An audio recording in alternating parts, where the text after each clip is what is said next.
Welcome to village cooking club. இன்னைக்கு நம்ம சுவையான இளநீர் பாயசம் எப்படி செய்யறதுன்னு பார்க்கலாம். அதற்கு தேவையான பொருட்கள்: தேங்காய் பால் 200 ml, பசும்பால் 1/4 லிட்டர், சர்க்கரை 100 கிராம், இளநீர் வலு 1 கப். நான் 2 தேங்காயில் உடைச்சி அதில் இருக்க இளநீர் எடுத்திருக்கேன். 1 கப் இளநீர், ஏலக்காய் சிறிதளவு. இப்போ பாலை எடுத்து காய்ச்சணும் நல்லா.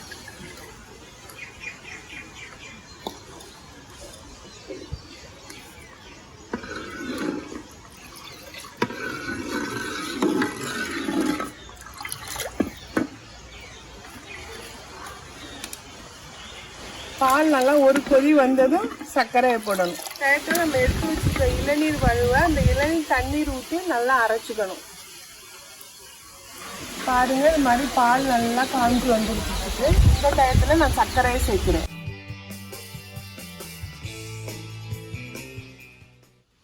பாருங்க, இந்த தேங்காய் வழுவ நான் அந்த இளநீர் தண்ணி விட்டு இது மாதிரி பேஸ்ட்டாக அரைச்சி எடுத்திருக்கேன். இந்த பாயாசம் ரொம்ப எளிமையாக பண்ணிடலாம். கிராமத்தில் இளநீர் நிறையா கிடைக்கும், அதை வச்சு ஈஸியாக பண்ணி கொடுத்துடலாம். சிட்டிலையும் இப்போ கவலை இல்லை, நிறைய இடத்துல இளநீர் கிடைக்குது. கெஸ்ட்டு வந்தால் எப்போ நம்ம சேமியா ஜவ்வரிசி இந்த பாயசம் பண்ணுறோம், இது வித்தியாசமாக இருக்கும். பால் நல்லா பொங்குது, நல்லா இது சுண்ட காயணும். பாருங்க, இது மாதிரி நல்லா கொதி வரையில் அரைச்சி வச்ச இளநீர் வலுவை நான் அதில் சேர்க்கிறேன்.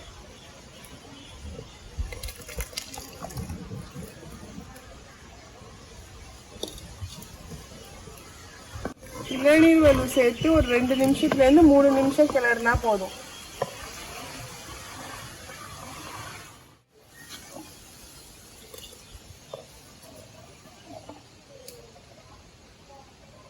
பாருங்க, பாயசம் நல்லா கொதிக்குது. இந்த நேரத்தில் ஏலக்காய் தூவி இறக்கிடணும்.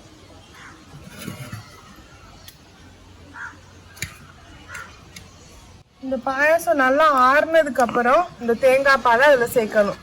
சூடா இருக்கையில சேர்க்க கூடாது.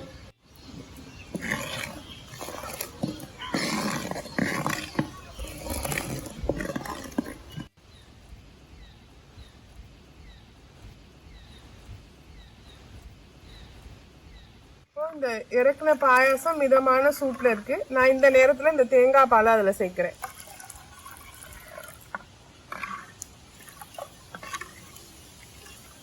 அவ்வளோதாங்க, இளநீர் பாயாசம் ரெடி ஆயிடுச்சு.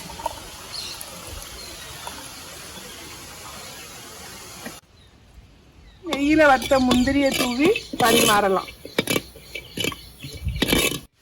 சுவையான இளநீர் பாயாசம் ரெடி ஆயிடுச்சு. இதை நீங்கள் சூடாகவும் சாப்பிட்லாம், ஃப்ரிட்ஜில் வச்சு சில் பண்ணியும் சாப்பிட்லாம். இந்த வீடியோ உங்களுக்கு பிடிச்சிருந்துச்சுன்னா வில்லேஜ் குக்கிங் கிளப் சேனலை லைக் பண்ணுங்கள், கமெண்ட் பண்ணுங்கள், சப்ஸ்கிரைப் பண்ணுங்கள். நெக்ஸ்ட் வீக் இன்னொரு வீடியோவோட உங்களை சந்திக்கிறேன்.